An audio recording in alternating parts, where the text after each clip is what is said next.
తెలుగు ప్రజలు కావచ్చు, యావత్ దేశంలో ఉన్నటువంటి చాలా మంది కూడా దిగ్భ్రాంతికి గురైనటువంటి పరిస్థితి ఈరోజు. ఆయనతో వ్యక్తిగత పరిచయం ఉంది. చాలా గొప్ప వ్యక్తి. తెలుగు భాష పట్ల కానీ, సంస్కృతి పట్ల కానీ ఆయనకున్న పట్టు మరి ఎవరికి ఉండదు. ఎందుకంటే ఆయన మాట్లాడే మాటల్లో కూడా తెలుగు మాట స్వచ్ఛతనం కానీ, తెలుగు భాష పట్ల ఆయనకున్న కమిట్మెంట్ కానీ కూడా తెలుస్తుంది. వాళ్ళ ఒక లెజెండ్ ఆయన. ఎందుకంటే ఇవాళ కృష్ణా జిల్లా పెద్దపారుగూడిలో పుట్టిన ఆయన ఒక సామాన్య రైతు కుటుంబంలో పుట్టి ఒక వ్యాపారవేత్తగా మీడియా విలువలు వాళ్ళ దేశంలో ఒక మీడియాకు గుర్తింపు, గౌరవం, ఒక విలువలు తీసుకొచ్చిన మహా వ్యక్తి రామోజీరావు గారు, పద్మవిభూషణ్.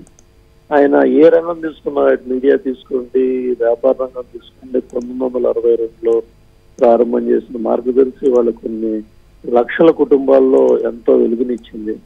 అట్లాగే రామోజీ ఫిలిం సిటీ వాళ్ళ ప్రపంచం గర్వపడే స్టూడియో కట్టి మన తెలుగు రాష్ట్రాల్లో ఇవాళ గిన్నిస్ బుక్ ఆఫ్ వరల్డ్ రికార్డులో నమోదు చేస్తుందంటే ఆయన దృక్పథంగానే ఉండి అంటే సినీ రంగంలో కావచ్చు, మీడియా రంగంలో కావచ్చు, వ్యాపార రంగంలో కావచ్చు, సమాజ సేవలో కావచ్చు, తుఫాన్లు వచ్చినప్పుడు అక్కడున్న దెబ్బతిన్న కుటుంబాలకి, భూకంపాలు వచ్చినప్పుడు అక్కడ దెబ్బతిన్న కుటుంబాలకు ఇల్లు కట్టాలన్నా ఈ ఈనాడు గ్రూప్ సంస్థల ద్వారా ఆయన చేసిన సేవలు తలుచుకుంటే చాలా గొప్పవి. ఆయనకున్న పట్టుదల కావచ్చు, ఆయన తీసుకున్న నిర్ణయానికి ఏ మాత్రం కూడా ఎటువంటి ఇబ్బందులు వచ్చినా కూడా మరి ఆయన తగ్గే వ్యక్తి కాదు. వాళ్ళు ఎంతో విలువలతో కూడిన వ్యక్తి, ఒక పట్టుదల, ఒక ఆశయంతో పనిచేసిన వ్యక్తి. మరి వాళ్ళ రాజకీయ రంగంలో ఈ పెనుమార్పులు మీడియాకి ఇంత గౌరవం, గుర్తింపులు వాళ్ళ దేశవ్యాప్తంగా చూడండి. వాళ్ళ ఈటీవీ సంస్థలు కావచ్చు, ఈనాడు పేపర్ కావచ్చు, ఇప్పుడు 1974లో ప్రారంభమైన ఈనాడు ఆగస్టు 10 ఇవాళ 50 ఏళ్లకు రాబోతా ఉంది.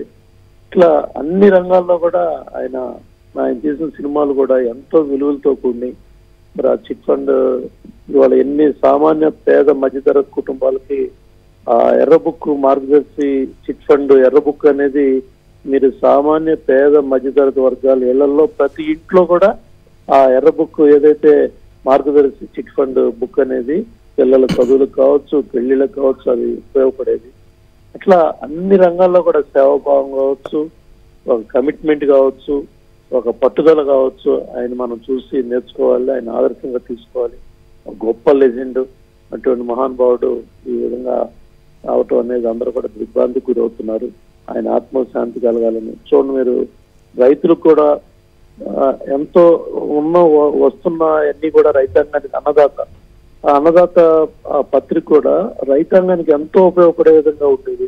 పిల్లలకు సంబంధించిన పుస్తకాలు కావచ్చు, దాని కావచ్చు, ఏది తీసుకున్నా కూడా ఆయనే సాటి.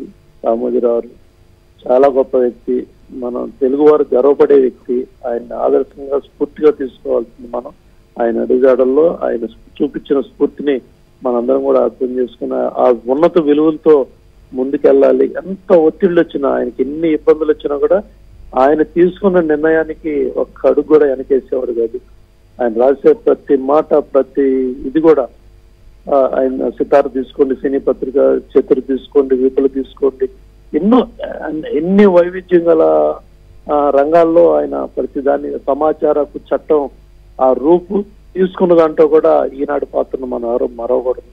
కృష్ణా జిల్లాలో స్వగ్రామంలో జన్మభూమి స్ఫూర్తితో మరి ఆయన నిర్ణయాలు తీసుకున్నారు. చెరుకూరు వెంకట సుబ్బారావు గారు కావచ్చు, సుబ్బమ్మ దంపతులు మరి ఏదైతే మరి ఆయన ఆ గొప్పవారి కడుపును పుట్టిన రామోజీరావు గారు, రామయ్య పేరు రామోజీరావు అయ్యి వాళ్ళ దేశానికి, ప్రపంచానికే గుర్తుకొస్తా ఉన్నారు.